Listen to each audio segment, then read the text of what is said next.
haddaba si loo gaaro ujeedadaas Hormuud Telecom iyo portfoliodeeda waxay had iyo jeer xil iska saaraan sidii wadanka looga heli lahaa adeegyo fududeeya nolosha dadka Soomaaliyeed ee aan u wada shaqeyno. Tusaale ahaan adeega EVC Plus waxaa si bilaash ah ku isticmaala 73% dadka ka weyn 16 sano rag iyo dumar.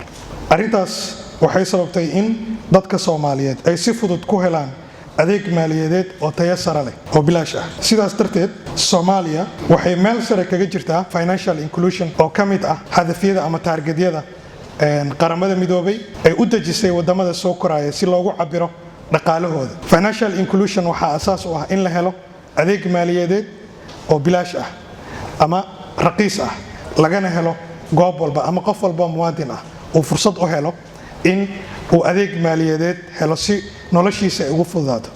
Soomaaliya waxay bartaa waxyaabo la yiraahdo environmental shocks oo ah abaaro iyo fatahaado isxigxiga. Runtii arrimahaas ama shockskaas waxay ku keenaan dad badan oo nugul in ay barakacaan. Siyaabaha ugu fudud ee maanta ay ku helaan deeq ama kaalmo waa in ay helaan adeeg maaliyadeed. Arrimahaas waxaa u suurtageliyay adeega EVC Plus. dhanka kale markaad fiiriso isgaarsiinta Soomaaliya xaggee kaga jirtaa marka loo barbar dhigo ama benchmarking la sameeyo wadamada ku yaala gobolka bariga Afrika. Tusaale ahaan halka GB ee mobile data ah wadanka Kenya wuxuu ka joogaa $3, halka GB ee data ah wadanka Djibouti wuxuu ka joogaa $10 iyo wax ka badan, halka GB ee data ah wadanka Ethiopia wuxuu ka joogaa $5 iyo wax ka badan. Soomaaliya halka GB waa $1. mararka qaar sida jimcooyinka shirkadaheena waxay sameeyaan ofaro $1 qofku uu ku heli karo 2 GB.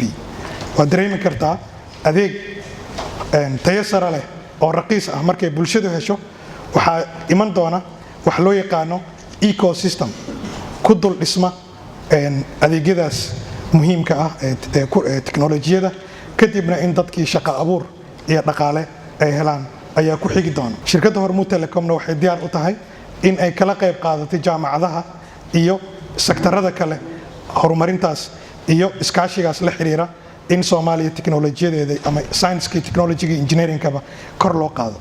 Waa mahadsantihiin.